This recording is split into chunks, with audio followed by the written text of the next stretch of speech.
আসসালামু আলাইকুম প্রিয় দর্শক, অন্য মঞ্চের আলাপচারিতায় আপনাদের সকলকে আমন্ত্রণ জানাচ্ছি। আপনারা আমার ভিডিওটি যখন শুনছেন তখন হয়তো আপনারা দেখবেন যে আন্তর্জাতিক অপরাধ ট্রাইব্যুনাল নামের এই ক্যাঙ্গারু কোর্টটি তাদের ভার্ডিক্ট দিয়ে দিয়েছে। এখন বিষয়টা হচ্ছে কোথায় দেখেন, আমি আপনাদেরকে আজকে দেখাতে চাই এই আদালতটি কেন আনকনস্টিটিউশনাল, ইল্লিগাল এবং কর্তৃত্ব বহির্ভূত। এই জাজরাও কেইফাবল না। কেন? প্রথম আসেন যে এই আন্তর্জাতিক অপরাধ ট্রাইব্যুনাল নামে যে বিচারটি হচ্ছে, এই আদালতে 2024 সালে সরকার পতনের আন্দোলনে যে প্রাণহানি বা সম্পদহানি ঘটেছে এটার জন্য বিচার করা যায় কিনা। প্রথম কথা হচ্ছে যায় না। কেন যায় না? আপনারা আসেন যে 1971 সালের 26শে মার্চ থেকে 16 ডিসেম্বর পর্যন্ত যে অপরাধ সংগঠিত হয়েছিল ওই সময়ে বিচার করার জন্য 72 সালের সংবিধানে উপরে ভিত্তি করে একটি আইন করা হয়েছিল যেটার নাম ছিল দালাল আইন। পরবর্তীতে দেখা গেল যে আন্তর্জাতিকভাবে যে স্বীকৃত অপরাধ, 4টি অপরাধ, একটি অ্যাগ্রেশন অর্থাৎ একটি দেশ যদি আরেকটি দেশকে দখল করে নেয়, আরেকটি হচ্ছে ক্রাইম এগেনস্ট হিউম্যানিটি, মানবতার বিরুদ্ধে অপরাধ, অর্থাৎ কোনো একটা বিশেষ জাতি, কোনো একটা গোষ্ঠী, কোনো একটা শ্রেণীকে যদি ওয়াইপ আউট করে দেওয়ার চেষ্টা করা হয় সেটা হচ্ছে ক্রাইম এগেনস্ট হিউম্যানিটি। 3 নম্বর হচ্ছে জেনোসাইড।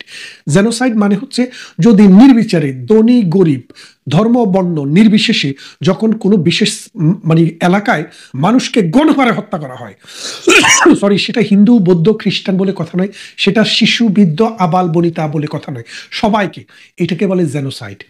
আরেকটি হচ্ছে সর্বশেষ, সেটি হচ্ছে ওয়ার ক্রাইম। ওয়ার ক্রাইমটা হচ্ছে যেমন যুদ্ধ চলাকালীন সময়ে নারীকে গনিমতের মাল বলে পাকিস্তানিদের হাতে তুলে দেওয়া, অর্থাৎ যুদ্ধের সময় নারীদেরকে ধর্ষণ করা, কারো ঘর জ্বালিয়ে দেওয়া, কারো পুকুরের মাছ তুলে নেওয়া, গোয়ালের গরুগুলো নিয়ে যাওয়া। কি কারণে? শুধুমাত্র যুদ্ধ চলছে, যুদ্ধের ভিন্ন পক্ষ হওয়ার কারণে, অথবা একটা হিন্দুকে মুসলমান করা, অথবা মুসলমানকে হিন্দুতে পরিণত করা, খ্রিস্টানকে জুইশকে খ্রিস্টানে পরিণত করা, অর্থাৎ মানুষকে ধর্মান্তরিত করা। এই সব অপরাধগুলোকে বলে ওয়ার ক্রাইম, অর্থাৎ ওয়ারের সময়ে এইসব অপরাধের বিচার করা সম্ভব হয় না। এবং সেগুলা, এই 4টি অপরাধের বিচার করার জন্য নুরেনবার্গ ট্রায়াল, টোকিও ট্রায়াল এবং ইসরায়েলে আইকম্যানের যে ট্রায়াল হয়েছিল সেই ট্রায়ালগুলোতে ক্লিয়ারলি বলছে এই রকমের অপরাধ জাতীয়ভাবে, স্থানীয়ভাবে এবং আন্তর্জাতিকভাবে এই বিচার করা যাবে। তো সুতরাং এই বিচারগুলো করার জন্যই কিন্তু 1973 সালের আন্তর্জাতিক ক্রাইমস ট্রাইব্যুনাল অ্যাক্ট তৈরি করা হয়। অর্থাৎ এই ট্রায়ালের মূল উদ্দেশ্যই হচ্ছে, এই আইসিটির মূল উদ্দেশ্যটাই হচ্ছে 1971 সালের 26শে মার্চ থেকে 16ই ডিসেম্বর পর্যন্ত যে অপকর্ম সংগঠিত হয়েছিল সেটার বিচার করা। ধরে নিলাম আপনি ভবিষ্যতের জন্য চান, তাহলে সেই রকম একটি যুদ্ধ হতে হবে, যুদ্ধকালীন যুদ্ধ অবস্থা থাকতে হবে, আর্মি এবং সেনাবাহিনী এবং সাধারণ মানুষ অথবা একটা বিশেষ গোষ্ঠী যুদ্ধে লিপ্ত হতে হবে। সেই যুদ্ধে, প্রলং যুদ্ধে যদি অসংখ্য মানুষের মৃত্যু হয়, আজকে পর্যন্ত জাতিসংঘ যে 1400 মানুষের মৃত্যুর কথা বলেছে, আপনারা সরকারে আছেন, আপনারা মাত্র 700 মানুষের কথা বলেছেন, যাদের মধ্যে অর্ধেকের বেশি সন্ত্রাস, সাদাবাজ, দুর্নীতিবাজ। আমাদের নাগলকোটও একজনকে জুলাই যোদ্ধা বলা হয়েছে, সে কিন্তু ডাকাতি করতে যায় মারা গেছে, অথচ আওয়ামী লীগের সাথে বা যাদের ঘর ডাকাতি করছে তাদের কোনো সম্পর্ক নেই। তো সেই জন্য বলছি, এইরকম কোনো আজ পর্যন্ত আপনি হত্যা কতজন হয়েছে, কে হত্যা করছে সেটাও নির্ধারণ করতে পারেন নাই। তাই বাংলাদেশে 1971 সালের পর এখন পর্যন্ত সেরকম সিচুয়েশনে তৈরি হয়নি, যার জন্য এই ওয়ার ইন্টারন্যাশনাল ক্রাইমস ট্রাইব্যুনালের যে প্রিফেস মুখবন্ধ, সেখানে যদি দেখেন বলা আছে 1971 সালের 16 ডিসেম্বর পর্যন্ত যুদ্ধকালীন সময়ে যে হত্যাযজ্ঞ সংগঠিত হয়েছে, নারকীয় অপরাধ সংগঠিত হয়েছে, তার বিচার করার জন্য এই আইনটি। এখন আজকের দিনে আপনি যদি আরো পৃথিবীর 10টি বিচার দেখেন, যেমন মনে করেন সিয়েরা লিওনে বিচার হয়েছে যুদ্ধ অপরাধের, টোকিও ট্রায়াল হয়েছে, রুয়ান্ডা ট্রায়াল হয়েছে, তারপরে আপনি দেখবেন যে কসোভোতে ট্রায়াল হয়েছে, তারপরে তানজানিয়াতে ট্রায়াল হয়েছে, বাংলাদেশের পাশাপাশি আরেকটা দেশ আছে ক্যাম্বোডিয়া, সেখানে ট্রায়াল হয়েছে। আপনারা যদি সেই ট্রায়ালগুলো দেখেন, সবগুলো ট্রায়ালে কিন্তু আন্তর্জাতিক মানের এইসব ট্রায়ালে যুদ্ধবর্তী সময়ের অপরাধের বিচার করার জন্যই শুধু এই ট্রায়ালগুলো হয়েছে। বাংলাদেশে যেটা করা হচ্ছে সেটা হচ্ছে ইম্পোজিশন, জোর করে যেটা যে অপরাধের না সেই অপরাধের বিচার করার চেষ্টা করা হচ্ছে। এবং বাংলাদেশে যে ওয়ার ক্রাইম যুদ্ধাপরাধীদের বিচার হয়েছে, তারা সবাই কিন্তু 1971 সালের 26শে মার্চ থেকে 16 ডিসেম্বর পর্যন্ত সময়ের জন্যই কিন্তু তাদের বিচার হয়েছে। এই গেল প্রথম পয়েন্ট। দ্বিতীয় পয়েন্টে আমি যেখানে বলতে চাই যে এই যে মনে করেন বিচার আদালত, এই বিচারে এখানে যে বিচারটি হবে, আমাদের বাংলাদেশে একটি সংবিধান রয়েছে, 73-এর একটিও সংবিধানের অধীনেই কিন্তু করা হয়েছে। এখন সংবিধানের মধ্যে অথবা পার্লামেন্টে কোনো একটি আইন পাশ করলে দুইটির মধ্যে যদি কোনো কনফ্লিক্ট হয়, অর্থাৎ দুইটার মধ্যে যদি কোনো ধরনের দ্বন্দ্ব তৈরি হয়, তাহলে সংবিধানটা প্রাধান্য পাবে। আপনারা জানেন বাংলাদেশের যে বর্তমান সংবিধান, এই সংবিধানে বলা আছে ৬৭ বছর হওয়ার পরে সুপ্রিম কোর্টের অ্যাপিলেট ডিভিশন অথবা এই হাইকোর্ট ডিভিশনের কোনো জাজ তিনি আর কাজে থাকতে পারবেন না, তাকে অবসরে যাইতে হবে। তার মানে কি ৬৭ বছর হচ্ছে সর্বোচ্চ বয়স সীমা। তা এখন আপনি দেখেন যে জাস্টিস নজরুল ইসলাম, এই জাস্টিস নজরুল ইসলাম যে দুইটি আদালত চলছে আপনারা জানেন, ICT 1 এবং ICT 2। ICT 2 এর এই নজরুল ইসলামের উনি 2000 মানে আরো অনেক আগে তিনি জাস্টিস হিসেবে ৬৭ বছর হওয়ার কারণে অবসরে গেছেন।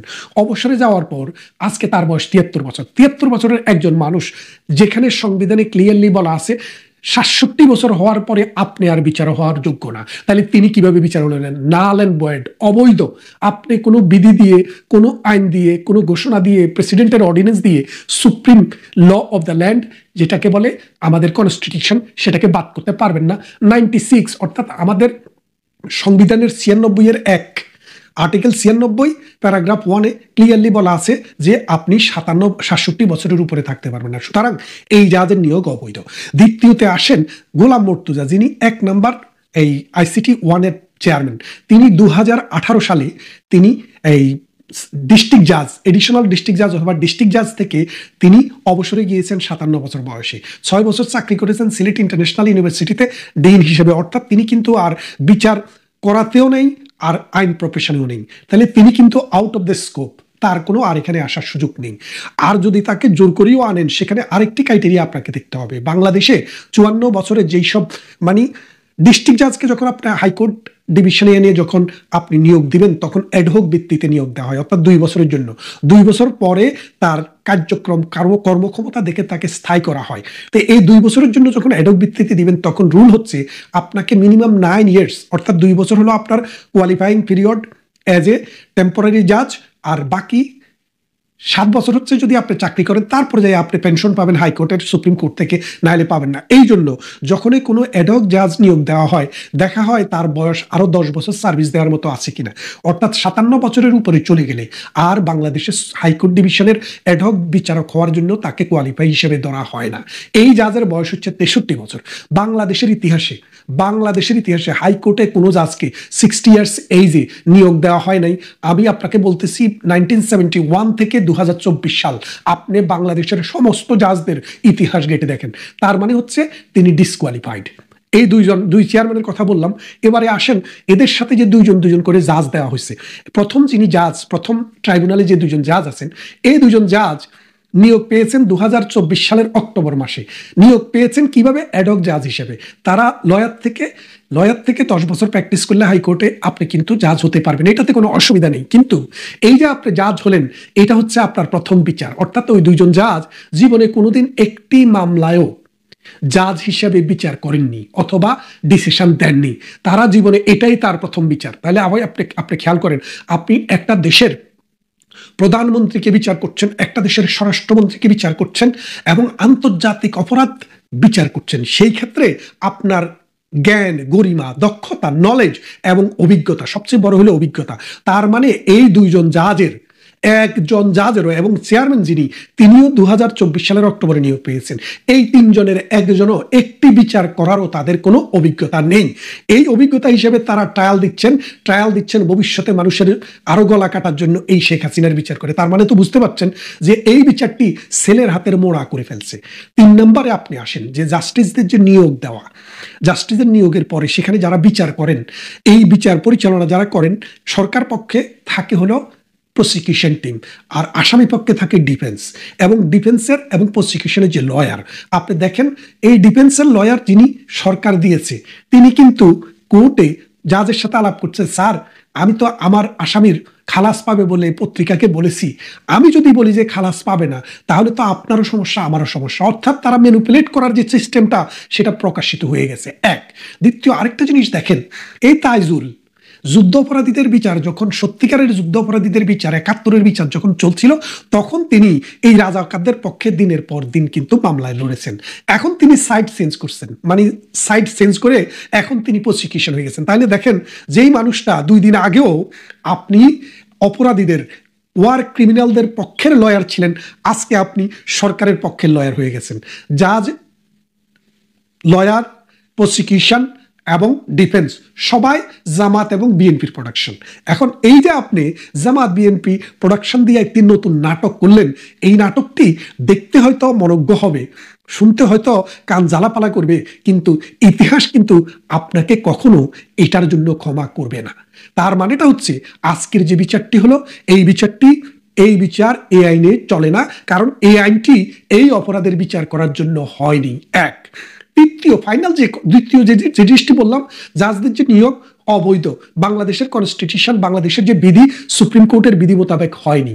তিন, এই যে আপনি যেই সব প্রসিকিউশন এবং ডিফেন্স নিয়োগ দিয়েছেন সেগুলা হলো বায়াসড। আর ফাইনালি আরেকটি জিনিস আপনাকে বলি, সেই জিনিসটি হচ্ছে এই যে মনে করেন একটা বিচার হচ্ছে, আপাদমস্তকে আপনি প্রথম থেকে শেষ পর্যন্ত বিচার করছেন, আপনি নুরেনবার্গ ট্রায়ালে যান, টোকিও ট্রায়ালে যান, ওই ট্রায়াল হতে মিনিমাম 1 বছর সময় লেগেছে। এই ট্রায়ালটি হতে মাত্র জুলাই মাসে শুরু হয়েছে, আগস্ট মানে বিচারের অ্যাকচুয়াল বিচারটি শুরু হয়েছে আগস্ট মাসে, আগস্টের 1 তারিখ থেকে অক্টোবর মাসে বিচারটি শেষ হয়ে গেছে। তার মানে আগস্ট, সেপ্টেম্বর, অক্টোবর, নভেম্বরে 4 মাসেরও কম সময়ের ভিতরে জাজমেন্ট হচ্ছে। আল্লাহর দুনিয়াতে 193টি রাষ্ট্র আছে, 50টির উপরে অপরাধের এইরকম আন্তর্জাতিক ট্রায়ালে বিচার হয়েছে। কোনো বিচার মিনিমাম শুরু থেকে শেষ অর্থাৎ জাজমেন্ট দেওয়া পর্যন্ত সবচাইতে কম সময় লেগেছে ওই নুরেনবার্গ ট্রায়াল, যেটি অক্টোবর থেকে 1 বছরের 1946 সালের 45 সালের অক্টোবর থেকে 1946 সালের নভেম্বর পর্যন্ত 1 বছর সময় লেগেছে। টোকিও ট্রায়াল 2 বছর সময় লেগেছে, কিন্তু আমাদের এটা মাত্র 4 মাস সময় লেগেছে। এবং আরো ইম্পর্টেন্ট কথা হচ্ছে, বিধিতে বলা আছে 3 জন জাস্টিস থাকবেন, 1 জন চেয়ারম্যান, 2 জন সহকারী বিচারক। এই 3 জনের মধ্যে মিনিমাম 2 জন যদি না থাকে তাহলে শোনানো যাবে না, বিচার শোনা হবে না। কিন্তু গত 1 মাস থেকে এই গোলাম মুর্তজা সাহেব ছুটিতে আছেন, অর্থাৎ তিনি জাজমেন্ট লিখতেছেন, আর সকালে একজন জাজ শুনেন, বিকালে আরেকজন শোনেন, অর্থাৎ তারা যে আইন করছে সেটাও মানা হয়নি। তার মানেটা হচ্ছে কি, শোনার আগেই জাজমেন্ট লেখা হয়ে যাচ্ছে। ফাইনালি এই বিচারটি করার জন্য ইন্টারন্যাশনাল ক্রাইমস